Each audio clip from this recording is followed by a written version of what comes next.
Welcome all of you. हम law of variable proportions को आज और आगे बढ़ाने वाले हैं। मैंने आपको लॉ ऑफ वेरिएबल प्रोपोर्शंस में अब तक क्या क्या बताया है थोड़ा एक बार रिकॉल कर लेते हैं हम। अब तक हमने ये देखा है कि इस लॉ के अकॉर्डिंग शॉर्ट रन में हमारा जो टोटल प्रोडक्ट होता है वो 3 अलग अलग स्टेजेस में बढ़ता है। आपको याद आ रहा है ये सब बातें?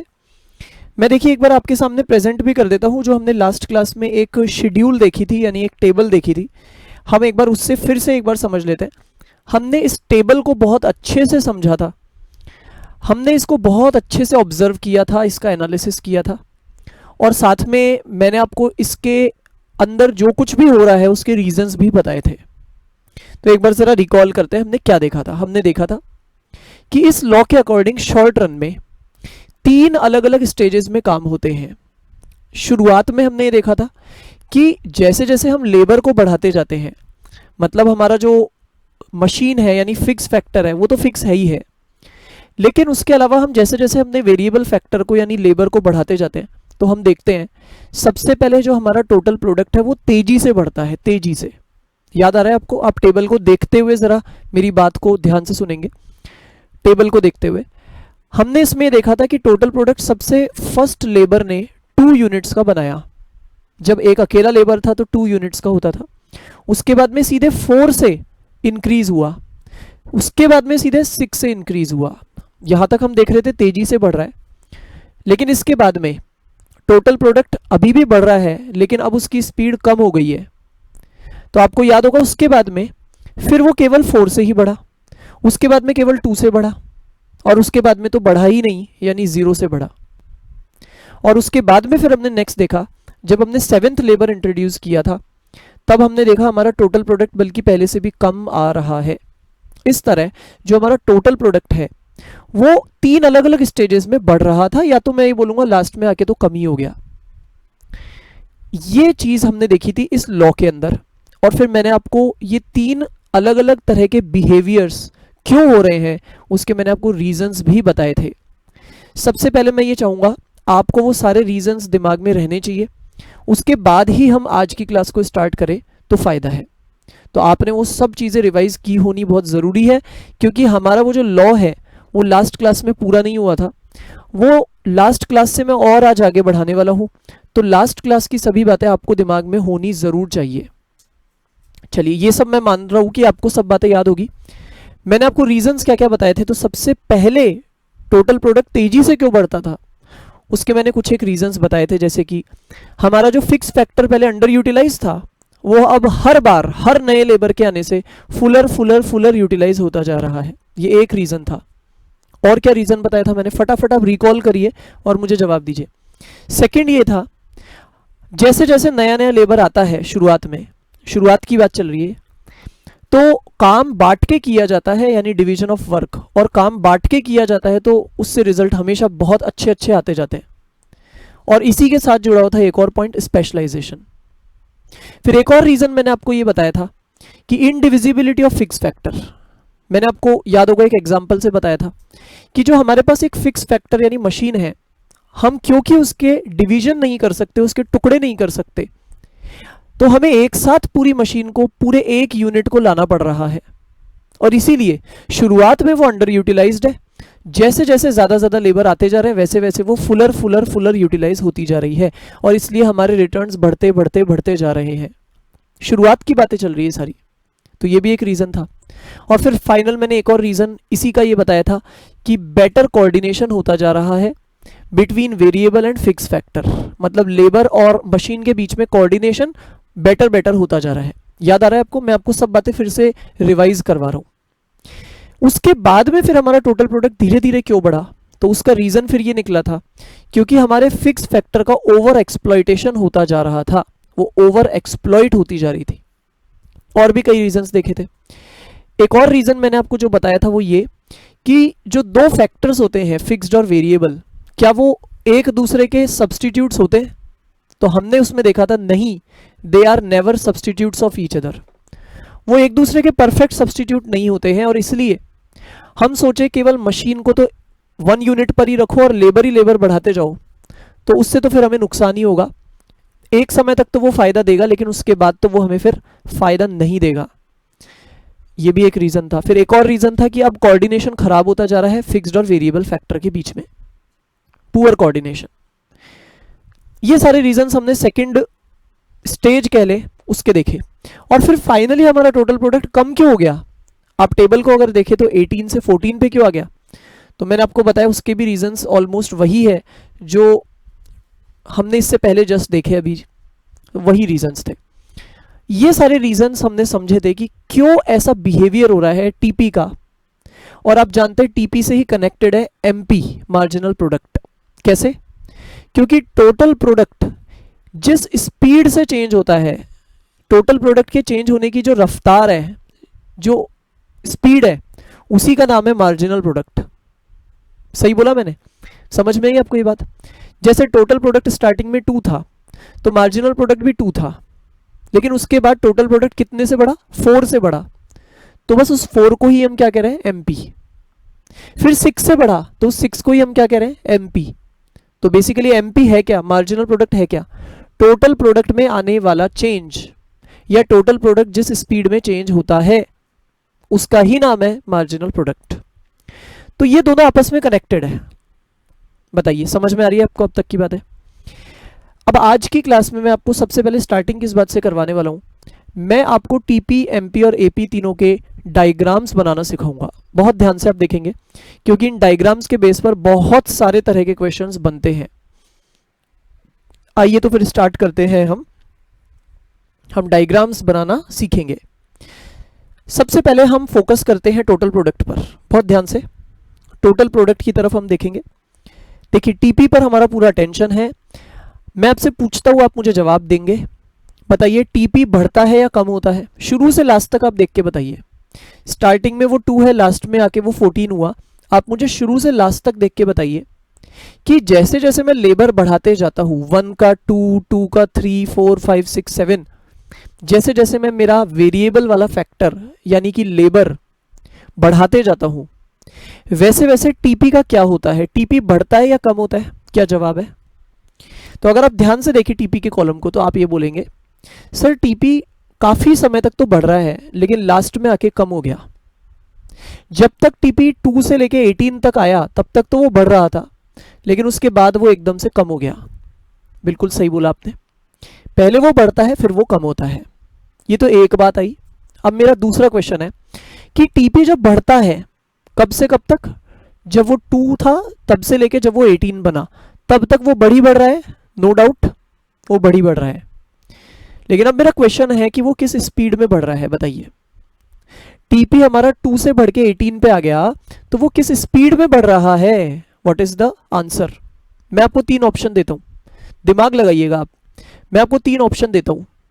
मैं क्वेश्चन फिर से रिपीट करता हूं, फिर मैं आपको 3 ऑप्शन दूंगा। आप मुझे किसी एक सही ऑप्शन को बताएंगे। मेरा क्वेश्चन है, टीपी किस स्पीड से बढ़ रहा है? जब तक वो 18 तक है, तब तक वो किस स्पीड से बढ़ रहा है?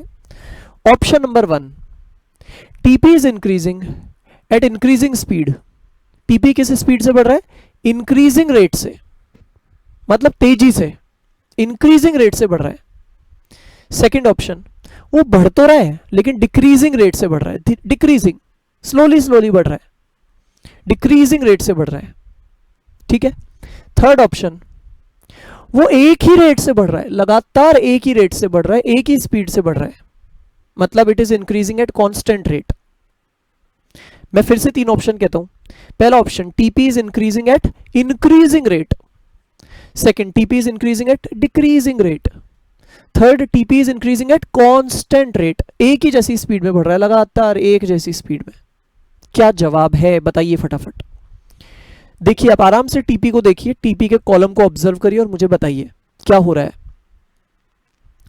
बताइए क्या नजर आ रहा है आपको।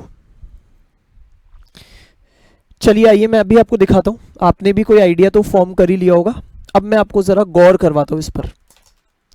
तो हम यहां पर ये देख सकते हैं कि टीपी जो है वो सबसे पहले तो चलो 2 था, फिर उसके बाद देखते हैं कितने से बढ़ा, 4 से बढ़ा, फिर कितने से बढ़ा, 6 से बढ़ा। तो बताइए किस स्पीड से बढ़ रहा है? पहले तेजी से बढ़ रहा है, यानी TP is increasing at increasing rate. TP बढ़ रहा है एट इंक्रीजिंग रेट, ठीक है ना। तो मैं टीपी के लिए जरा यहां पर लिखता भी जाता हूं। टीपी सबसे पहले क्या होता है, इंक्रीज होता है किस रेट पर, एट इंक्रीजिंग रेट। आप बहुत ध्यान से मेरी इस बात को सुनेंगे। तो टीपी बढ़ता है लेकिन एट इंक्रीजिंग रेट, क्योंकि पहले वो 2 था, फिर 4 से बढ़ा, फिर 6 से बढ़ा, तो इंक्रीजिंग रेट से बढ़ रहा है। इसका डायग्राम किस तरह से बनता है देखिए, मैं अगर इंक्रीजिंग रेट से बढ़ने का डायग्राम बनाऊं तो वो कुछ इस तरह से बनेगा। ये देखिए, टीपी बढ़ रहा है एट इंक्रीजिंग रेट, देखा आपने कैसे बनाया मैंने उसको, यू, ठीक है। तो टीपी बढ़ रहा है एट इंक्रीजिंग रेट, तेजी से बढ़ रहा है। अच्छा पता है, अगर ये धीरे धीरे बढ़ता तो मैं कैसा बनाता डायग्राम, अगर ये धीरे धीरे बढ़ता तो मैं कैसा बनाता, अगर ये धीरे धीरे बढ़ता तो मैं इसका डायग्राम कुछ इस तरह का बनाता। देखिए बढ़ तो दोनों रहे हैं ना, आप दोनों डायग्राम्स देख रहे होंगे, बढ़ तो दोनों रहे हैं, दोनों ऊपर की तरफ जा रहे हैं, यानी बढ़ रहे हैं, ठीक है। मैं देखिए वाई एक्सिस पर टीपी को दिखा रहा हूं, आप देख सकते हैं यहां पर वाई एक्सिस पर I am showing TP, Y axis पर मैं क्या दिखा रहा हूं, टीपी को दिखा रहा हूं। तो बताइए दोनों डायग्राम्स में टीपी बढ़ तो रहा है, लेकिन फर्क क्या है, अंतर क्या है। जो मैंने सबसे पहला वाला डायग्राम यहां पे आपको बना के बताया, उसमें तो टीपी तेजी से बढ़ता हुआ नजर आ रहा है, लेकिन यहां पर टीपी धीरे धीरे बढ़ रहा है। बताइए समझ में आ रहा है आपको, ठीक है ये बात, ओके। लेकिन अभी तो मैं क्या जानता हूं, मैं जानता हूं टीपी तेजी से बढ़ता है, तो मैंने अभी आपके सामने उसका डायग्राम दिखा रखा है, टीपी तेजी से कैसे बढ़ता है। बताइए क्लियर है ना। अब आप टेबल को और वापस देखिए, आगे क्या होता है, टेबल को हम आगे ऑब्जर्व करते हैं क्या हो रहा है, बहुत ध्यान से। टेबल में अब आगे क्या हो रहा है आइए देखते हैं।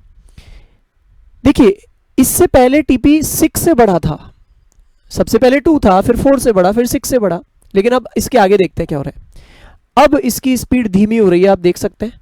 इसके बाद में टीपी बढ़ तो रहा है, लेकिन 4 से ही बढ़ा, बढ़ा तो सही लेकिन 4 से ही बढ़ा। इसके बाद में भी बढ़ा तो सही लेकिन 2 से ही बढ़ा, और इसके बाद में तो बढ़ा ही नहीं, वही अटक गया। चलिए खैर, अब आप मुझे बताइए अब क्या हो रहा है। अब तक जो हमने देखा उसके बाद क्या हुआ, टीपी अभी भी बढ़ा लेकिन धीरे धीरे धीरे धीरे, यानी TP is now increasing at decreasing rate. मैं लिखता हूं इस बात को, क्या लिखा मैंने, टीपी नाउ इंक्रीजेस, इंक्रीज तो वो अभी भी हो रहा है, इंक्रीज तो अभी भी हो रहा है, ऐसा नहीं कि वो गिर रहा है, इंक्रीज तो अभी भी हो रहा है, लेकिन उसकी जो स्पीड है वो धीमी हो गई, तो मैं बोलूंगा इंक्रीजेज एट डिक्रीजिंग रेट या डिमिनिशिंग रेट। डायग्राम मैं इसका किस तरह बनाऊंगा, मैंने आपको अभी बताया भी था जस्ट, कि जब टीपी इंक्रीज होता है डिक्रीजिंग रेट से, धीमे धीमे बढ़ता है, तो उसका डायग्राम कैसा बनता है। तो मैं देखिए अभी इसी के आगे बना रहा हूं वो वाला, देखिए अभी ये धीरे धीरे बढ़ने का डायग्राम है, ये है धीरे धीरे बढ़ने वाला। आप देख रहे हैं ना फर्स्ट में और सेकंड वाले पार्ट में क्या अंतर है, फर्स्ट में तेजी से बढ़ रहा है, लेकिन सेकंड में धीरे धीरे धीरे धीरे बढ़ रहा है, धीरे धीरे बढ़ रहा है। अंतर देख रहे हैं आप, तेजी से बढ़ने का डायग्राम कैसा दिखता है और धीमे से बढ़ने का डायग्राम कैसा दिखता है, आपके सामने अंतर बड़ा क्लियर है, आप देख पा रहे हैं आराम से डायग्राम में। बहुत अच्छे से आपको अटेंशन के साथ में डायग्राम्स को नोटिस करना है, बहुत अटेंशन से। और मैं ये चाहता हूं आपको ये बनाना भी है, आप बना भी रहे होंगे मेरे साथ में ही, इसमें कोई डाउट नहीं है। और बनाने की आपको बहुत अच्छे से प्रैक्टिस करनी है, क्योंकि डायग्राम बेस्ड बहुत से क्वेश्चंस आपको मिलेंगे। ऐसे क्वेश्चंस का आंसर आप तभी दे पाएंगे जब पहले आपने चाहे रफ में चाहे फेयर में एक डायग्राम सही से बना रखा है। अगर सोचिए आपने डायग्राम की ही प्रैक्टिस नहीं की और आपने डायग्राम गलत बना दिया, तो आप आंसर तो बिल्कुल ही गलत देंगे, ये श्योर है। इसलिए the practice of making diagram is a must, वो बहुत इंपॉर्टेंट चीज है, ध्यान रखना है। चलिए अब मैं इसके आगे आपको लेकर चलता हूं। देखिए इसके आगे भी मैं ये बोलूंगा अभी तो वो 0 से बढ़ा, मतलब वो अटक गया। देखिए जरा आप नोटिस करिए डायग्राम में इस जगह पर आकर वो अटक गया। आप देखिए टोटल प्रोडक्ट हमारा रुक गया, रुक गया, वो अपने मैक्सिमम पे पहुंच गया। मैंने 2 बातें बोली इस पॉइंट के लिए, मैंने 2 बातें बोली। इस पॉइंट पे टीपी एक तो रुक गया, एक बार के लिए, 1 सेकंड के लिए रुका है, चाहे तो आप ऐसा मान लीजिए, तो रुक गया, कांस्टेंट हो गया। और दूसरा मैंने बोला वो मैक्सिमम हो चुका है यहां पर आकर। चाहे आप डायग्राम देख लीजिए, अभी मैंने डायग्राम में आपको दिखाया, और चाहे आप टेबल में देख लीजिए कि 18 पर आकर हमारा टीपी अटक गया, तभी तो 18 के बाद फिर से हमने 18 लिखा, वो अटक गया। और साथ में मैं ये भी बोल सकता हूँ वो मैक्सिमम हो गया, क्योंकि 18 मैक्सिमम है, आप देख सकते हैं इस टेबल में। ठीक है, बताइए अब इसके बाद क्या हो रहा है। टेबल में देखिए इसके बाद क्या हो रहा है, इसके बाद क्या हो रहा है। अब टीपी का बढ़ना खत्म, अब टीपी बढ़ नहीं रहा है। देखिए टीपी यहां पे आके मैक्सिमम हो गया था, मैं ये लिख भी देता हूं, बिकम्स मैक्सिमम एंड कांस्टेंट। वो मैक्सिमम भी बन गया और अटक भी गया, यानी कांस्टेंट भी हो गया। बताइए इसके बाद क्या हो रहा है। तो इसके बाद अब टीपी की गिरावट चालू हो गई है, वो डिक्रीज होना चालू हो गया है।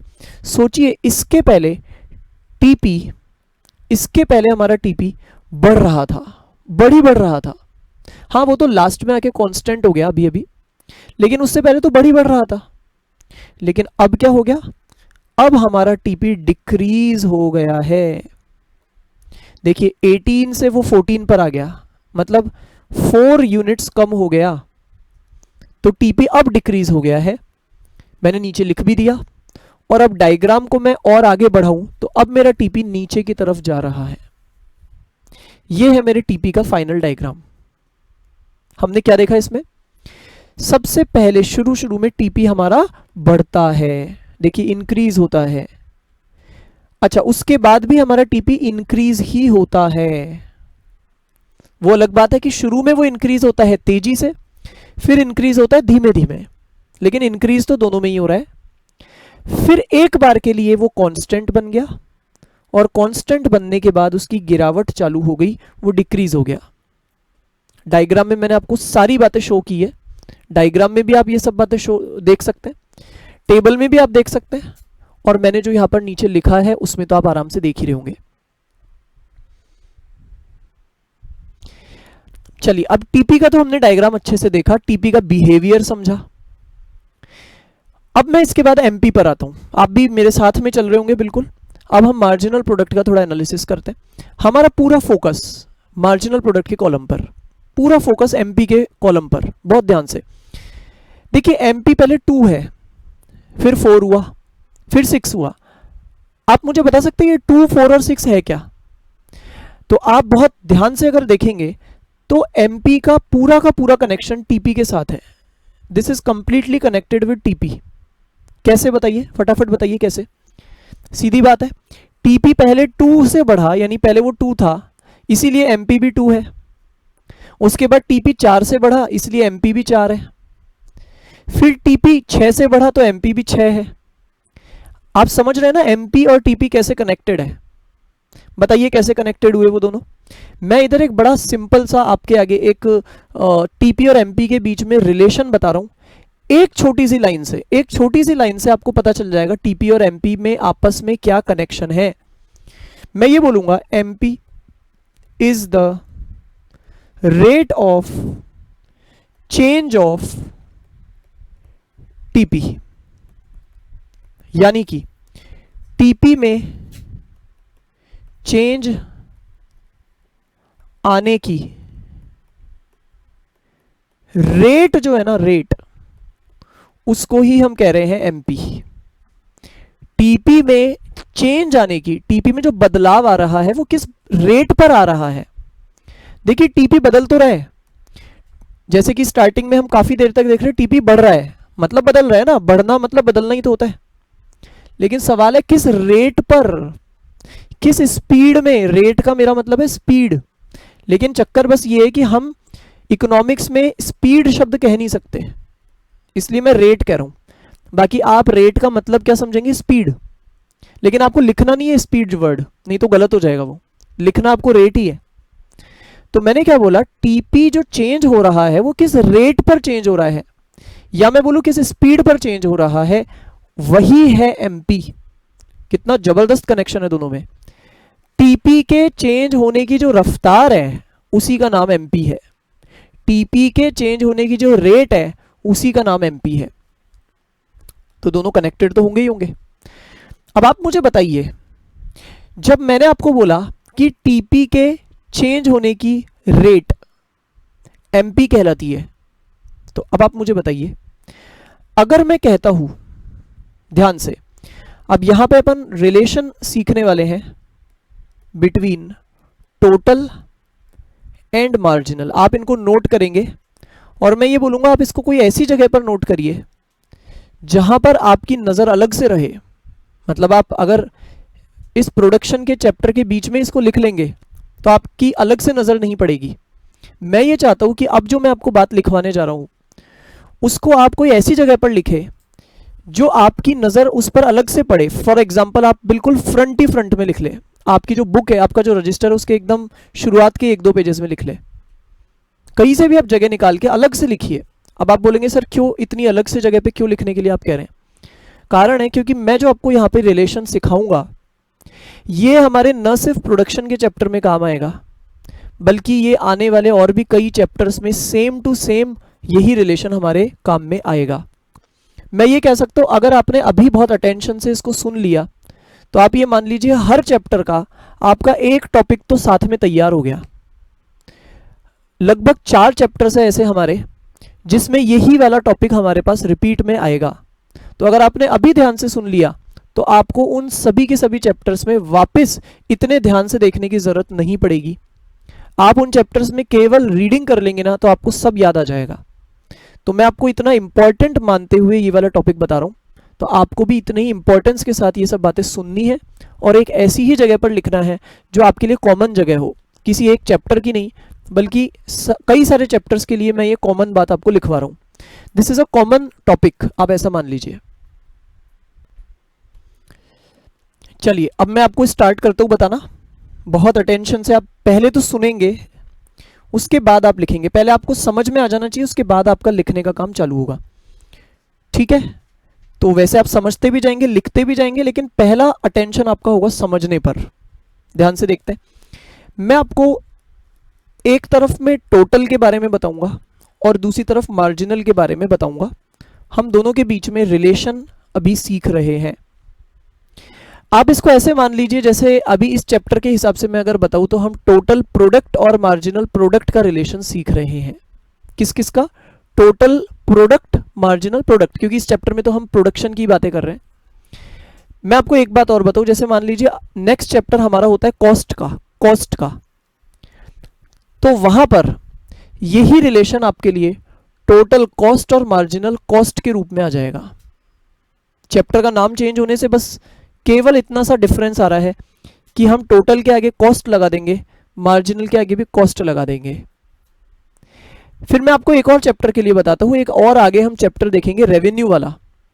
वहां पर आप देखेंगे टोटल रेवेन्यू और मार्जिनल रेवेन्यू। सोचिए, केवल चैप्टर के नाम के कारण शब्द बदल रहा है लेकिन कॉन्सेप्ट तो वही है, टोटल और मार्जिनल। इसीलिए मैं आपको कह रहा हूं, मैं आपको एक बार पहले जनरल तरीके से समझाऊंगा इसको टोटल और मार्जिनल के नाम से। फिर आप इस रिलेशन को हर चैप्टर में फिट कर सकते हैं, चाहे वो टोटल प्रोडक्ट मार्जिनल प्रोडक्ट हो, चाहे वो टोटल कॉस्ट मार्जिनल कॉस्ट हो, चाहे वो टोटल रेवेन्यू मार्जिनल रेवेन्यू हो, और चाहे फिर एक इससे पहले का चैप्टर होता है जिसके अंदर आता है टोटल यूटिलिटी और मार्जिनल यूटिलिटी, तो चाहे ये वो हो। मैंने आपको 4 नाम बता दिए, 4 अलग अलग चैप्टर्स के। सभी में ये रिलेशन जो मैं आपको अभी सिखाने वाला हूं ये कॉमनली काम में आने वाला है, तो आपको बहुत ध्यान से सुनना है। आइए देखते हैं। देखिए, टोटल की अगर मैं बात करूं, टोटल, अभी आपको अगर लग रहा है कि यार ये टोटल है क्या, तो आप एक बार के लिए दिमाग में टोटल प्रोडक्ट मान लीजिए या मार्जिनल प्रोडक्ट मान लीजिए, ठीक है। लेकिन मैं प्रोडक्ट वर्ड नहीं बोलूंगा, मैं टोटल वर्ड ही बोलूंगा, क्योंकि मैं आपको कॉमन बात बता रहा हूं सभी चैप्टर्स के लिए। कॉमन बात सुनेंगे आप बहुत ध्यान से। देखिए, टोटल के साथ क्या क्या हो सकता है, मैं अलग अलग केसेस यहां पर लिखता हूं। मैं यहां पे अलग अलग केसेस लिखता हूं। एक केस ये हो सकता है कि जो हमारा टोटल है वो इंक्रीज होता है, और एक केस हो सकता है जबकि हमारा जो टोटल है वो डिक्रीज होता है। भाई टोटल में चेंज आ रहा है, तो चेंज तो 2 ही तरीके से आएगा, या तो वो बढ़ेगा या वो कम होगा टोटल, और तो कुछ तरीके से आता नहीं है चेंज। अब टोटल अगर बढ़ रहा है तो बढ़ने में भी 3 अलग अलग केसेस बन सकते हैं। क्या क्या? ध्यान से। Total increases at increasing rate. क्या बोला मैंने? Total increases at increasing rate. मैं शॉर्ट में लिख रहा हूं, समझ गए होंगे आप। फिर एक केस हो सकता है जिसमें टोटल फिर से इंक्रीज होता है, लेकिन किस रेट पर? Eight constant rate.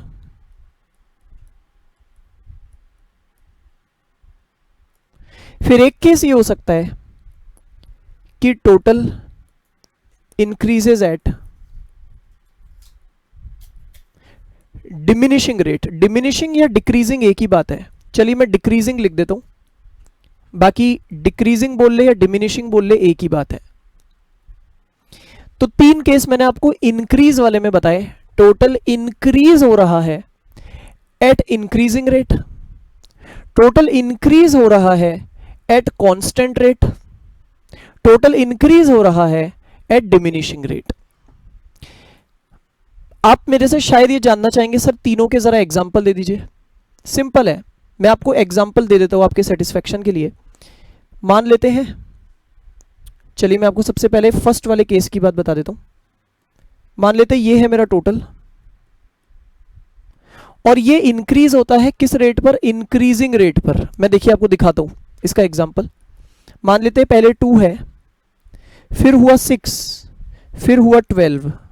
बताइए इंक्रीजिंग रेट से बढ़ रहा है ना ये? कैसे कैसे भाई इंक्रीजिंग रेट से कैसे बढ़ रहा है? पहले 2 था, फिर 4 से बढ़ा, फिर 6 से बढ़ा। बताइए इंक्रीजिंग रेट से ही तो बढ़ रहा है ना, और नहीं तो किससे बढ़ रहा है? ये हुआ एक। ये मैंने आपको फर्स्ट सिचुएशन की टेबल बना के बता दी। अब आप चाहेंगे सर आप सेकंड की भी बना दीजिए, जरा बना देते हैं सेकंड वाले का। देखिए सेकंड वाले की अगर मैं आपको टेबल बना के बता दूं, यहां मैं बनाता हूं टोटल। सेकंड वाले में मैंने बोला टोटल इंक्रीज होता है कांस्टेंट रेट पर, एक ही रफ्तार में बढ़ रहा है। बढ़ तो रहा है लेकिन एक ही रेट पर, कांस्टेंट रेट पर बढ़ तो रहा है। अब मैं आपको बना के बताता हूं उसकी टेबल। जैसे 2, 4, 6, बताइए टोटल किस स्पीड से बढ़ रहा है? एक ही स्पीड से बढ़ रहा है, कांस्टेंट। क्या है वो? हर बार 2 2 2 से बढ़ रहा है। 2 का 4 हुआ, फिर 6 हुआ, हर बार 2 2 से बढ़ रहा है। तो इसके लिए हम क्या बोलते हैं? Total increases at constant rate. मैंने आपको सेकंड सिचुएशन की भी का भी एग्जांपल देके बता दिया। अब आप चाहते हैं सर थर्ड वाले का भी देके बता दो, चलो थर्ड का भी ले लेते हैं। थर्ड वाले में क्या करना है हमें? टोटल को बढ़ाना है एट डिक्रीजिंग रेट। बढ़ाना तो है लेकिन किस स्पीड से? डिक्रीजिंग रेट से। बनाते मान लेते टोटल प्रोडक्ट हमारा सबसे पहले है 8, उसके बाद में हुआ लेटस से 14, उसके बाद में हुआ मान लेते हैं 16। बताइए बढ़ रहा है शुरू से लास्ट तक, लेकिन किस रेट से बढ़ रहा है? सिंपल बात है। आप बोलेंगे सर पहले तो 8 था, फिर केवल 6 से बढ़ा, फिर केवल 2 से बढ़ा। बताइए ये बढ़ तो रहा है लेकिन स्लो स्लो बढ़ रहा है ना, कम कम कम कम बढ़ रहा है। पहले 8 था, फिर 6 से ही बढ़ा, फिर 2 से ही बढ़ा, डिक्रीजिंग रेट से बढ़ रहा है।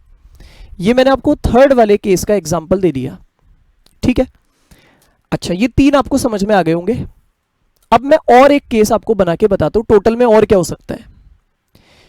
बीच में मैं एक केस वो डाल रहा हूं जिसमें क्या होता है, जो हमारा टोटल है,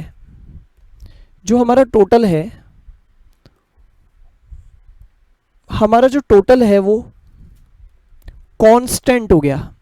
मैं देखिए लिखता हूं इसको, टोटल बिकम्स कांस्टेंट। कौन कांस्टेंट हो गया? टोटल खुद कांस्टेंट हो गया। देखिए इससे पहले भी मैंने सेकंड पॉइंट में लिखा था कांस्टेंट, लेकिन सेकंड पॉइंट में मैंने बोला था टोटल कांस्टेंट नहीं हुआ। टोटल तो इंक्रीज हो रहा है लेकिन उसकी जो स्पीड है वो कांस्टेंट है। आप अंतर नोटिस करिए। और अब मैं फोर्थ वाले केस में ये कह रहा हूं कि टोटल खुद ही कांस्टेंट हो गया, टोटल खुद ही कांस्टेंट हो गया। आप बोलेंगे सर जरा इसका भी एग्जांपल बता दीजिए। बता देता हूं मैं आपको फोर्थ वाले केस का भी। देखते हैं फोर्थ वाले केस का भी जरा एग्जांपल हम देख लेते हैं। टोटल मान लेते हैं 8 है, अगली बार भी 8 ही है। बताइए इसको देख के क्या समझ में आ रहा है? टोटल खुद ही अटक गया, मतलब कांस्टेंट हो गया। ये बढ़ भी नहीं रहा, घट भी नहीं रहा। 8 का 8 ही रह गया। क्लियर हो गया आपको, अच्छे से समझ में आ गया? ठीक है ठीक है, ओके। तो मैंने आपको फोर्थ केस बताया जिसमें टोटल हमारा कांस्टेंट हो गया, और आप ये मान के चलिए कि कभी भी जब हमारा टोटल वाली चीज कांस्टेंट होती है उस समय वो मैक्सिमम भी होती है। कांस्टेंट जब वो होगा टोटल वाला तो साथ में वो मैक्सिमम पॉइंट पर भी खड़ा हुआ होगा, मैक्सिमम पर भी होगा वो उस समय। तो मैं लिख देता हूं यहां पर, चलिए खैर मैक्सिमम वाली बात तो मैं यहां पर नहीं लिख रहा, लेकिन आप समझ जाइए जनरली ऐसा ही होता है कि जब टोटल हमारा कांस्टेंट है तब वो मैक्सिमम है। आगे देखते हैं, फिफ्थ केस पर आते हैं। फिफ्थ केस में उल्टा काम हो गया, हमारा टोटल डिक्रीज हो गया। हमारा जो टोटल है वो क्या हो गया? डिक्रीज हो गया। मैं लिख देता हूं वापस से फिफ्थ पॉइंट में कि हमारा टोटल जो है वो डिक्रीज हो गया, खुद ही डिक्रीज हो गया। ठीक है, तो यहां पर आप देख सकते हैं क्या क्या हो रहा है। स्टार्टिंग में 3 मैंने आपको वो केस बताया जिसमें हमारा टोटल इंक्रीज होता है। देख रहे हैं आप, ये तीनों केस में तो हमारा टोटल इंक्रीज होता है। नेक्स्ट केस में हमारा टोटल कांस्टेंट ही हो जाता है, और नेक्स्ट में वो डिक्रीज हो जाता है। अच्छा, इंक्रीज में मैंने आपको 3 सिचुएशंस बना के बताई। Increases at increasing rate, increases at decreasing rate, increases at constant rate. फिर मैंने उसके बाद आपको बताया टोटल खुद ही हमारा अटक गया, ना वो इंक्रीज होता है ना वो डिक्रीज होता है, वो खुद ही कांस्टेंट हो गया। और थर्ड केस में तो वो डिक्रीज होता है। शायद उसकी तो टेबल आप खुद भी समझ गए होंगे। कुछ भी आप मान लीजिए, पहले हमारा टोटल था 8, फिर हो गया मान लेते हैं 7, फिर हो गया 5, तो टोटल ही हमारा डिक्रीज हो रहा है। ठीक है, अब हो सकता है आपके दिमाग में आ रहा हो, सर आप एक बात बताओ, डिक्रीज में भी 3 केस बनेंगे क्या? जैसे आपने इंक्रीज में 3 केस बनाए, क्या क्या? इंक्रीज होना तेजी से, इंक्रीज होना कांस्टेंट रेट पर, इंक्रीज होना डिक्रीजिंग रेट से। सर वैसे ही डिक्रीज में भी तो 3 केस बन सकते हैं ना? क्या क्या? डिक्रीज होना तेजी से, डिक्रीज होना कांस्टेंट रेट पर, डिक्रीज होना धीमे धीमे। लेकिन मैं बोलूंगा कि नहीं, हम वो केसेस नहीं बनाते हैं, हम डिक्रीज के 3 हिस्से नहीं करते हैं। तो आप बोलेंगे सर क्यों ऐसा, ऐसे इम्पार्शियलिटी क्यों? मैं कारण आपको ये बताता हूं, क्योंकि डिक्रीज तो होता ही खराब है ना। तो खराब चीज का हम क्या एनालिसिस करें? जो है ही खराब, उसमें तो मैं 3 पार्ट बना दूं या एक ही पार्ट बना लूं, वो चीज तो खराब ही मानी जाएगी ना। तो टोटल का डिक्रीज होना तो हमेशा गलत ही माना जाता है, तो मैं उसका एनालिसिस काहे को करूं बिना बात में। हाँ, जब टोटल बढ़ रहा होता है, यानी जो पॉजिटिव वाली साइड होती है, उसमें जरूर हमारा ध्यान इस बात पर होता है कि यार ये बढ़ तो रहा है, लेकिन किस स्पीड से बढ़ रहा है जरा देखे। इसलिए वहां हम 3 केस बनाते हैं। बाकी डिक्रीज में हमें इस बात से कोई लेना देना नहीं है कि वो डिक्रीज किस रेट पर हो रहा है। देख रहे हैं ना, मैंने आपको ये छोटे बड़े सारे डाउट्स बता दिए जो आपके दिमाग में आज या कल कभी भी आ सकते हैं। ये मैंने टोटल के 5 अलग अलग पॉसिबल केसेस बता दिए, और मैं आपको श्योर कह रहा हूं, मैंने आपको चारों चैप्टर्स के लिए मैं आपको एक कॉमन टॉपिक करवा रहा हूं, प्रोडक्शन, कॉस्ट, रेवेन्यू और यूटिलिटी। चारों के लिए कॉमन टॉपिक है, और इन चारों चैप्टर्स में आप कोई सा भी चैप्टर कभी भी पढ़ेंगे तो आप देखेंगे कि इन 5 के अलावा कोई केस नहीं बन सकता। वैसे तो आप खुद भी सोच लीजिए, इन 5 के अलावा तो कुछ बचता ही नहीं है। इन 5 में से कोई केस आप देखेंगे हर जगह, इसके अलावा और कोई केस नहीं बचेगा। ठीक है ये बात? अब आगे आप बोलेंगे कि सर आपने अब तक हमें टोटल के बारे में बताया, और आप तो कह रहे थे मार्जिनल के साथ रिलेशन बताया जाएगा। तो चलिए मैं अब आपको इन सभी केसेस को मार्जिनल के साथ रिलेट करके बताता हूं। बहुत ध्यान से आप देखेंगे, मैं दोनों का कंपैरिजन कर रहा हूं, टोटल वर्सेस मार्जिनल। तो अब मैं आपको हर सिचुएशन के सामने मार्जिनल का क्या होगा वो बताता हूं। मैंने उसके पहले आपको जो बात बताई थी वो आपको याद रहनी चाहिए। मैंने आपको बताया था मार्जिनल और टोटल में आपस में कनेक्शन क्या है। मैंने आपको ये बताया था कि देखिए मार्जिनल है क्या, चाहे वो मार्जिनल प्रोडक्ट हो, चाहे मार्जिनल कॉस्ट हो, चाहे वो मार्जिनल रेवेन्यू हो, कोई सा भी हो, लेकिन मार्जिनल होता क्या है? It is the rate of change of total. It is the rate of change of total. ठीक है, या और क्या बताया मैंने आपको? टोटल में चेंज आने की जो रफ्तार है, जो रेट है, उसी को हम मार्जिनल कहते हैं।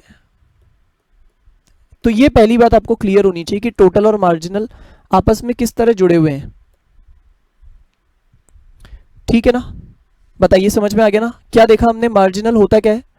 टोटल में जो रेट है, टोटल की जो रेट है, उसी को हम मार्जिनल कहते हैं। चलिए अब मैं आपसे मैं पूछता हूं, आप मेरे को जवाब देंगे।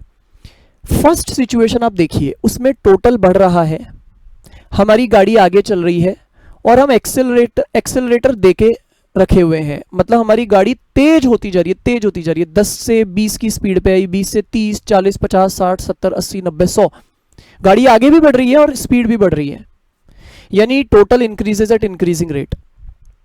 बताइए, टोटल बढ़ तो रहा है, गाड़ी आगे तो चल रही है, लेकिन किस रेट पर? रेट का क्या हो रहा है? आप बोलेंगे सर रेट भी इंक्रीज हो रही है, तो बस मैंने आपको अभी क्या बोला था, इस रेट को ही हम मार्जिनल कहते हैं। तो क्या मैं कह सकता हूं कि इस सिचुएशन में, फर्स्ट सिचुएशन में, जो हमारा मार्जिनल है वो भी इंक्रीज हो रहा होगा। मैं लिख देता हूं इधर, क्या लिखता हूं मैं लिखता हूं इस सिचुएशन में क्या हो रहा है, मार्जिनल इंक्रीज हो रहा है, इंक्रीजेस। बताइए मेरे को कैसे मालूम पड़ा मार्जिनल बढ़ेगा? क्योंकि जब टोटल की रेट इंक्रीज हो रही है और रेट को ही हम मार्जिनल कह रहे हैं, तो इसका मतलब मार्जिनल इंक्रीज ही तो हो रहा है। बताइए सही बात है कि नहीं? बताइए, रिलेट कर रहे हैं आप? टोटल बढ़ता है लेकिन किस रेट पर? इंक्रीजिंग रेट पर, तो इसका मतलब मार्जिनल इंक्रीज होता है। अच्छा, और मैं आगे बढ़ूंगा, आपको और ज्यादा क्लियर होएगा। सेकंड केस में भी टोटल बढ़ रहा है लेकिन एट कांस्टेंट रेट, टोटल बढ़ रहा है लेकिन एट कांस्टेंट रेट। एक तरह से मेरी गाड़ी आगे तो चल रही है लेकिन स्पीड मैंने सेम मेंटेन करके, एक्सीलरेटर को मैंने एक ही पोजीशन पर पकड़ा हुआ है, मैं उसको आगे आगे आगे आगे नहीं कर रहा, एक ही पोजीशन पर। अगर 80 किलोमीटर की स्पीड पर मैंने इस समय गाड़ी चला रखा हूं, तो मेरी गाड़ी 80 पे ही चल रही है, 80 की 85 नहीं हो रही, 90 नहीं हो रही, 80 पर ही चल रही है। जैसे अगर आपको पता हो तो जो गाड़ियां होती है 4 व्हीलर्स, उसमें क्रूज वाला जो सिस्टम होता है, आप मान लीजिए मैंने क्रूज वाले बटन को दबा रखा है और अब मेरी गाड़ी उसी स्पीड पर मेंटेन्ड है, तो it increases at, total increases at constant rate. बताइए, टोटल बढ़ तो रहा है लेकिन उसकी रेट तो कांस्टेंट है ना, तो इसका मतलब मार्जिनल कांस्टेंट होगा, मार्जिनल कांस्टेंट होगा। तो मैं यहां पर लिखता हूं इस सिचुएशन में क्या होगा, हमारा मार्जिनल भी कांस्टेंट होगा।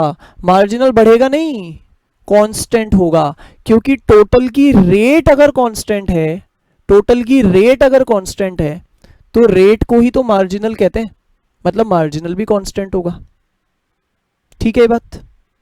ओके, थर्ड सिचुएशन में आ जाइए। अब देखते हैं हम थर्ड केस। थर्ड केस में ये हो रहा है कि टोटल इंक्रीज होता है डिक्रीजिंग रेट से।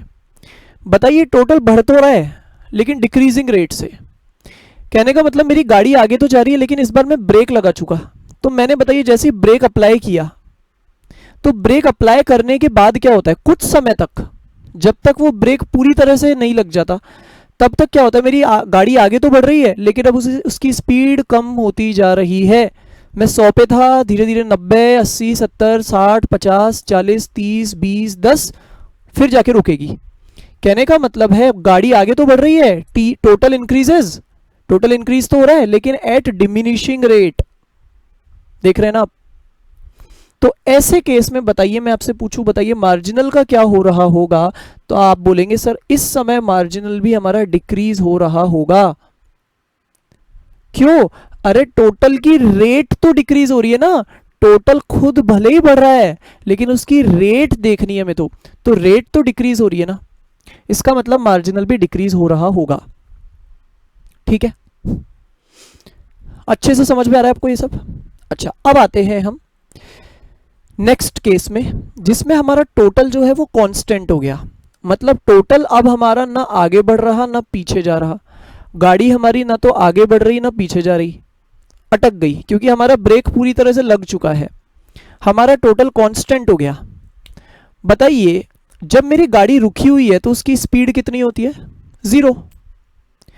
तो बताइए, अगर मैं आपसे पूछूं कि हमारा टोटल कांस्टेंट अगर है, देखिए मैं ये नहीं कह रहा टोटल की रेट कांस्टेंट है, मैं ये नहीं कह रहा total increases at constant rate, वो तो मेरा सेकंड पॉइंट था, वो तो अलग है, मैं सेकंड पॉइंट की बात नहीं कर रहा, मैं तो कह रहा हूं टोटल खुद ही अटक गया मेरा, टोटल कांस्टेंट हो गया, रुक गया। तो बताइए, टोटल कांस्टेंट होना मतलब टोटल की रेट कितनी है, 0। टोटल की स्पीड 0 हो गई ना भाई, गाड़ी अगर कांस्टेंट हो गई मतलब गाड़ी की स्पीड 0 हो गई ना, तो वैसे टोटल का कांस्टेंट होना मतलब टोटल की रेट 0 हो गई। समझ में आ रहा है क्या आपको? टोटल की रेट 0 हो गई, और रेट मतलब मार्जिनल, रेट को ही तो मार्जिनल कहते हैं। इसका मतलब यहां अगर कोई मेरे से पूछेगा तो मैं बताऊंगा मार्जिनल हो गया है हमारा 0, मार्जिनल हो गया है 0। ठीक है, फॉलो कर रहे हैं आप साथ में? ओके। फाइनली हमारा टोटल अब तो डिक्रीज हो गया है। टोटल अब तक तो इससे पहले इंक्रीज हो रहा था और या तो रुक गया था, कांस्टेंट हो गया था, लेकिन अब फाइनली वो समय आया कि अब हमारा टोटल पीछे की तरफ जाने लगा, गाड़ी पीछे की तरफ जाने लगी, गाड़ी रिवर्स गियर लेने लगी। ठीक है, समझ में आ रहा है आपको? तो टोटल इस बार हमारा डिक्रीज हो रहा है। मुझे जाना था दिल्ली के रास्ते, लेकिन मेरी गाड़ी अभी उल्टी चलने लग गई है, नेगेटिव डायरेक्शन में, नेगेटिव। समझ में आ रहा है? तो कहने का मतलब है यहां पर जबकि हमारा टोटल डिक्रीज हो रहा है, तो बताइए मैं एक तरह से क्या बोलूंगा कि जो मेरी टोटल की रेट है यानी स्पीड है वो नेगेटिव में जा रही है। अरे भाई नेगेटिव स्पीड जा रही है, नेगेटिव में जा रहा हूं ना मैं, मतलब उल्टे रास्ते चलने लग गया, तो मतलब मैं नेगेटिव में जा रहा हूं। तो यहां हमारा जो मार्जिनल है वो बन जाता है नेगेटिव। मैं लिख देता हूं मार्जिनल इज नेगेटिव। आप बोलेंगे सर एक बात बताओ, इससे पहले क्या पॉजिटिव था? अभी तो आपने नेगेटिव बोल दिया, चलो मान लिया हमने, लेकिन इससे पहले क्या मार्जिनल हमारा पॉजिटिव था? तो मैं आपको बोलना चाहूंगा जी हां। इससे पहले की मैं आपको जरा कहानी बता देता हूं। देखिए शुरू के 3 केसेस में तो हमारा जो मार्जिनल था, शुरू के 3 केसेस में जो हमारा मार्जिनल था वो पॉजिटिव था। इन शुरू के 3 केसेस में जो हमारा मार्जिनल था वो पॉजिटिव था। वो भले ही इंक्रीज हो रहा था, भले ही कांस्टेंट हो रहा था, भले ही वो डिक्रीज हो रहा था, लेकिन था पॉजिटिव, था पॉजिटिव, क्योंकि मेरी गाड़ी आगे चल रही थी, टोटल इंक्रीज हो रहा था। गाड़ी आगे चल रही है तो स्पीड तो पॉजिटिव में ही है ना, लेकिन जब गाड़ी पीछे चलने लग जाएगी तो मेरी स्पीड नेगेटिव मानी जाएगी ना, इसलिए यहां पर मेरा मार्जिनल नेगेटिव हो गया। मैं वापस कहता हूं, ध्यान से देखिए आप जो मैंने लिखा है। शुरू के 3 केसेस में मेरा मार्जिनल पॉजिटिव है। मैंने बोला क्यों है पॉजिटिव, बताओ फटाफट क्यों है पॉजिटिव? कैसे पता चल रहा है पॉजिटिव है? क्योंकि गाड़ी तो आगे चल रही है ना। आप बोलेंगे सर गाड़ी कहां से आ गई? अरे मैं गाड़ी किसको, टोटल को ही तो कह रहा हूं, टोटल मेरी गाड़ी है, तो मेरा जो टोटल है वो तो आगे बढ़ रहा है ना, टोटल तो इंक्रीज हो रहा है। तो टोटल इंक्रीज हो रहा है मतलब हम आगे की तरफ जा रहे हैं, तो मार्जिनल है तो पॉजिटिव। भले ही वो कभी बढ़ रहा है, कभी कांस्टेंट है, कभी घट रहा है, लेकिन है पॉजिटिव, है पॉजिटिव, प्लस में है, पॉजिटिव में है। इसके बाद अगर आप बीच में यहां देखेंगे तो मेरा मार्जिनल एक बार के लिए 0 हो गया है। देखिए यहां पर आप देखेंगे तो मार्जिनल 0 है, यहां पे मार्जिनल 0 है, और उसके बाद नेगेटिव हो गया क्योंकि अब मेरी गाड़ी पीछे चलने लग गई। बताइए, आपको मैंने सारी सिचुएशंस दिखा दी ना, मैंने आपको गाड़ी के एग्जांपल से भी बता दिया। यही तो अलग अलग केस बन सकते हैं, इसके अलावा कौन सा केस बनता है? ठीक बात है, सही बात है, इसमें कोई डाउट नहीं है। समझ में आ रहा है आपको अच्छे से? ओके ओके, ठीक है ठीक है। तो अब आपको ये भी समझ में आ गया। मैं आपको जरा और ज्यादा क्लैरिटी के लिए, वैसे तो अब आपको क्लियर हो गया मार्जिनल और टोटल कैसे आपस में कनेक्टेड होते हैं, मैं आपको और क्लैरिटी के लिए जरा टेबल्स भी फिल करके बता देता हूं नीचे, तो आपको और भी अच्छे से समझ में आ जाएगा। मैं वैसे आपको वही बात वापस बताने वाला हूं जो मैं बता चुका, लेकिन आपको वापस मैं बताऊंगा तो अच्छे से दिमाग में फिट हो जाएगा। देखिए सबसे पहले केस में मेरा टोटल बढ़ रहा है इंक्रीजिंग रेट से, ये मेरा फर्स्ट वाला केस है। जरा देखें मार्जिनल क्या होगा। मैं बनाता हूं मार्जिनल का कॉलम, आपको निकालना तो आता ही है ना मार्जिनल। सबसे पहले 2 होगा, फिर 4 होगा, फिर 6 होगा। बताइए मार्जिनल इंक्रीज हो रहा है? यस, ये फर्स्ट पॉइंट हो गया। आप फर्स्ट पॉइंट को ऊपर से पढ़ते भी जाइए, टेबल भी मैच करते जाइए। ऐसा ही हो रहा है। क्या हो रहा है? Total increases at increasing rate. Table को देखिए आप, यही हो रहा है टेबल में, और मार्जिनल इस समय इंक्रीज होता है, यही मैंने ऊपर भी लिखा। नेक्स्ट वाली टेबल पर आ जाइए, सेकंड वाली टेबल पर। यहां टोटल इंक्रीज होता है कांस्टेंट रेट पर। अब जरा मार्जिनल निकाल के देखिए क्या होता है उसका। तो मार्जिनल पहले 2 आएगा, फिर से 2 आएगा, फिर से 2 आएगा। हम डिफरेंस को ही तो मार्जिनल कहते हैं ना, यानी जो टोटल में चेंज आ रहा है उसको ही। तो आप देख लीजिए, यही मैंने ऊपर लिखा है। कि टोटल अगर इंक्रीज होता है कांस्टेंट रेट पर, दैट मींस मार्जिनल कांस्टेंट। देख लीजिए मार्जिनल 222 है, मतलब कांस्टेंट है। इसके बाद नेक्स्ट केस में टोटल हमारा बढ़ तो रहा है लेकिन डिक्रीजिंग रेट से। पहले 8 था, फिर 6 से बढ़ा, फिर 2 से बढ़ा। अब अगर मैं यहां पर मार्जिनल निकालने बैठूं तो क्या निकलेगा? पहले 8 निकलेगा, फिर 6 निकलेगा, फिर 2 निकलेगा, यानी कि मार्जिनल इज डिक्रीजिंग। ये मेरा थर्ड केस हो गया। क्या हो गया? मेरा थर्ड केस हो गया। समझ में आ रहा है आपको? फोर्थ केस पर आते हैं। फोर्थ केस, इसमें क्या हो रहा है? मेरा टोटल इस बार तो कांस्टेंट ही हो गया। मैं बताइए, अगर मैं यहां पे मार्जिनल आपको निकालने के लिए बोलूं, फर्स्ट वाले लेवल पे तो भले ही आप 8 बोल देंगे, लेकिन सेकंड लेवल पर तो आप 0 बोलेंगे। तो मेरा टोटल कांस्टेंट कब माना जा रहा है? जब मेरा टोटल सेकंड बार रिपीट हो रहा है। जब पहली बार 8 था तब मैं उसको कांस्टेंट नहीं कह सकता था, लेकिन जब वापस मैंने देखा वो 8 आ रहा है, तब मैं बोलूंगा वो कांस्टेंट हो चुका है। और मैं जब उस समय देखता हूं तो मेरा मार्जिनल आता है 0। बताइए, क्लियर हो रहा है आपको? मार्जिनल 0 आ गया। Is it okay? अच्छे से क्लियर? ठीक है। और अगर मैं आपको टोटल डिक्रीज वाला केस भी जरा बना के बता दूं, उसकी ही टेबल कम रह गई थी हमारी, आइए वो भी मैं बना के बता देता हूं। ये हमारा 5th वाला केस आ गया, टोटल है और वो मैं डिक्रीज करवा देता हूं जरा। पहले मान लेते हैं वो 18 है, फिर हो गया 14। मैं अगर आपको यहां पर बोलूं भाई निकालो मार्जिनल, तो आप क्या निकालोगे? फर्स्ट वाले लेवल को तो एक बार आप छोड़ दो, सेकंड वाले लेवल पर आप क्या निकालेंगे? -4। ऐसे ही निकालेंगे ना, -4 ही तो आएगा। तो आप देख लीजिए मार्जिनल नेगेटिव हो गया। जबकि बाकी सारे टेबल्स में आप देख रहे होंगे मार्जिनल हमारा हर जगह पॉजिटिव ही पॉजिटिव है, बस यहां पर जरूर 0 है और यहां पर नेगेटिव है। बाकी शुरू की तीनों टेबल्स में मार्जिनल पॉजिटिव था। बस मैंने आपको यही बातें अब तक बताई है। आई होप आपको ये सारे रिलेशन के पॉइंट्स क्लियर हो गए होंगे। आप इनको कम से कम 2-3 बार और पढ़िएगा और दिमाग में फिट करिएगा इस आज की क्लास के तुरंत बाद। मतलब 1-2 दिनों के अंदर अंदर आपको कम से कम 3-4 बार इसको रिवाइज करना है, तो आपके लिए ये परमानेंट काम हो जाएगा। आपको हमेशा के लिए बहुत फायदा हो जाएगा इस रिलेशन को जान के। बताइए, समझ में आ रहा है आपको? ठीक है,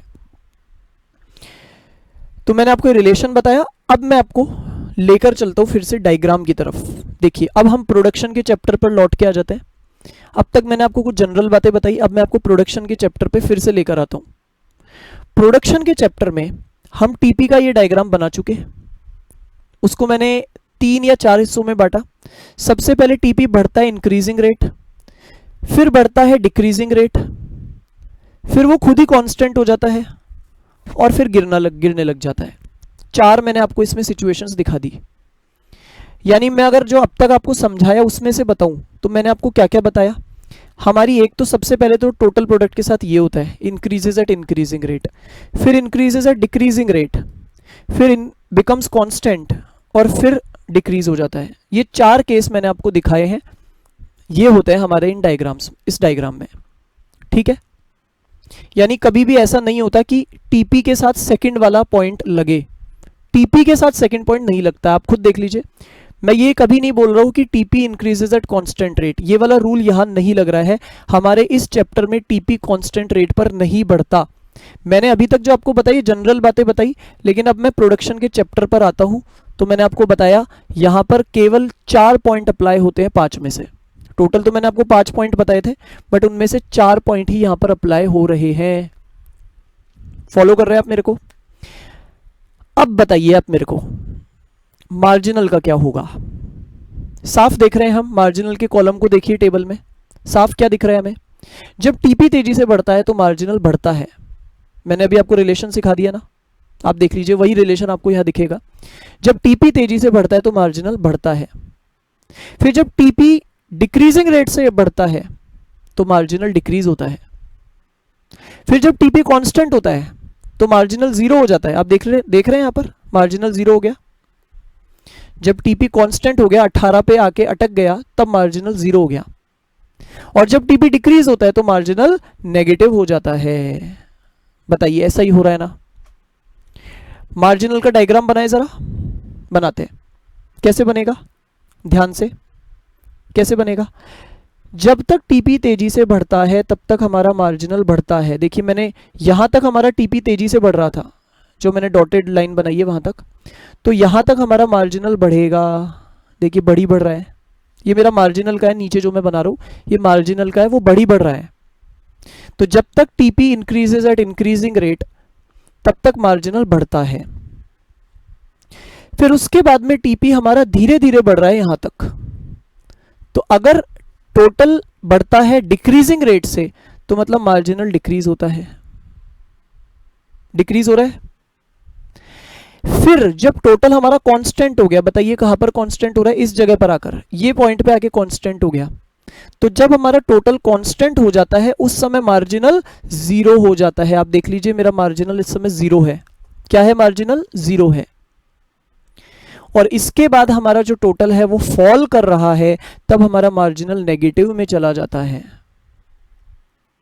चार बातें बता दी मैंने आपको, मार्जिनल में भी चार बातें बता दी। पहले बढ़ता है, फिर कम होता है, फिर जीरो होता है, फिर नेगेटिव में चला जाता है। और ये मैंने आपको बिल्कुल टोटल के साथ रिलेट करके बताया है। आप देख सकते हैं मैंने टोटल के साथ आपको रिलेट करके ही बताया यहां भी, ठीक है, कि जब टोटल के साथ ये हो रहा है तब मार्जिनल के साथ ये हो रहा है, जब टोटल के साथ ये हो रहा है तब मार्जिनल के साथ ये हो रहा है। तो बताइए अब आपको मार्जिनल वाले डायग्राम को बनाना आ गया। पहले मार्जिनल बढ़ेगा, फिर कम होगा, फिर जीरो हो जाएगा और फिर नेगेटिव में चला जाएगा, राइट। चलिए समझ में आ गया तो बहुत ही अच्छी बात, ठीक है, क्लियर हो गया यहां तक का आपको। ओके, देखिए यहां पर ये जो पॉइंट है, ध्यान से देखेंगे आप, यहां पर ये जो हमारा पॉइंट है इसको हम कहते हैं, इसका एक नाम रखते हैं अलग से, this is called the point of inflection. इसको हम कहते हैं पॉइंट ऑफ इनफ्लेक्शन। क्या कहते हैं, पॉइंट ऑफ इनफ्लेक्शन,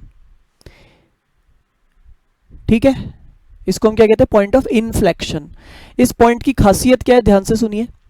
इस पॉइंट की खासियत क्या है, इस पॉइंट के पहले तक, इस पॉइंट के पहले यानी ग्रीन वाला जो एरिया है, ग्रीन वाला जो डायग्राम है, इस पॉइंट के पहले तक हमारा टीपी तेजी से बढ़ता था और इस पॉइंट के बाद हमारा ऑरेंज वाला पार्ट शुरू हो गया, मतलब इस पॉइंट के बाद हमारा टीपी धीरे धीरे बढ़ रहा है। इस पॉइंट की खासियत सुनिए वापस, पॉइंट ऑफ इन्फ्लेक्शन की खासियत सुनिए। इस पॉइंट पे खासियत यह है कि इसके पहले तक हमारा टोटल प्रोडक्ट तेजी से बढ़ता था, इसके बाद धीरे धीरे बढ़ता है। मतलब इस पॉइंट से क्या हो रहा है, इस पॉइंट पर हमारी स्पीड बदल रही है। इससे पहले तेज स्पीड थी, इसके बाद धीमी हो गई। सही बात है ना, समझ रहे, एक तरह से हमने ब्रेक लगा दिया इस पॉइंट पे आके। जब हम गाड़ी पे ब्रेक लगा देते हैं तब ऐसा ही तो होता है। अब तक जो हमारा एक्सेलरेशन हो रहा था, स्पीड बढ़ रही थी, अब वो घटने लग जाती है। तो आप मान लीजिए ये पॉइंट ऑफ इन्फ्लेक्शन एक तरह से हमारा ब्रेक लगाने वाला पॉइंट है, जहां हमने स्पीड पे ब्रेक लगा दिया। क्लियर हो रहा है आपको, साथ में चल रहे हैं आप मेरे, बिल्कुल ठीक है। तो यहां भी आपको ये बात भी क्लियर हो गई होगी, राइट। कैसे हमने टीपी का डायग्राम बनाया और उससे मैंने आपको डॉटेड लाइन बना करके बताया, देखो एमपी कैसे बनेगा।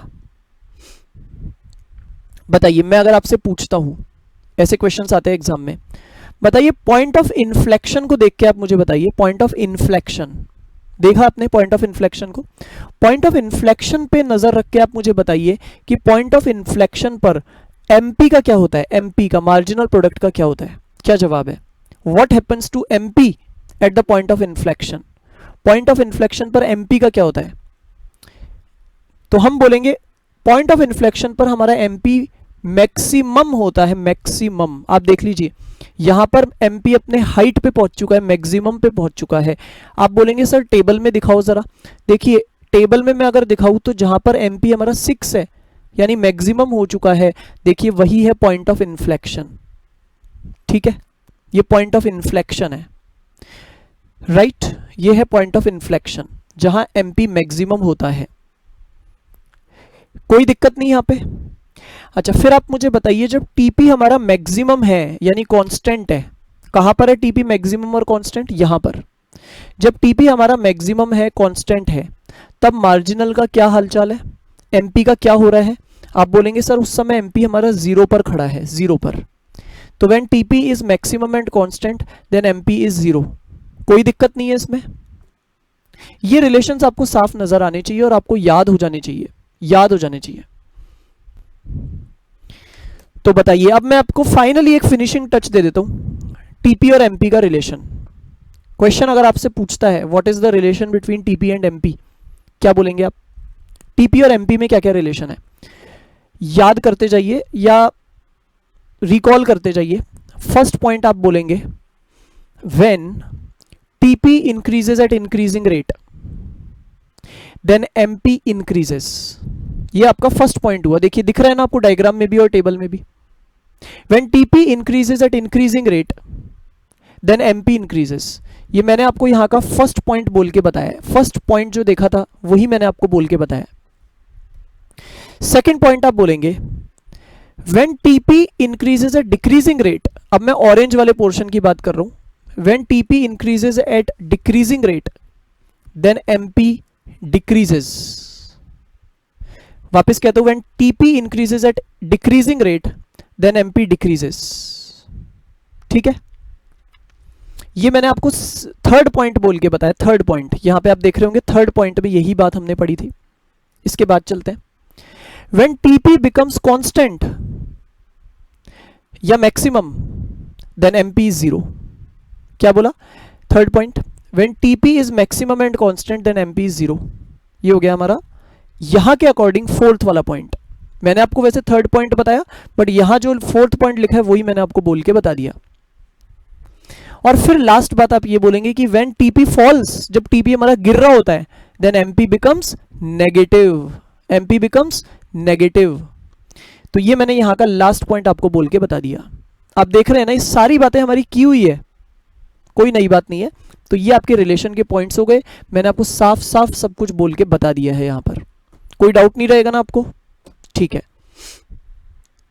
ये बात आपको क्लियर हो गई, बहुत अच्छी बात। अब इसके बाद, इसको समझने के बाद अब हम जरा एमपी और एपी की बात कर लेते हैं। किस किस की? एमपी और एपी की। एमपी और एपी,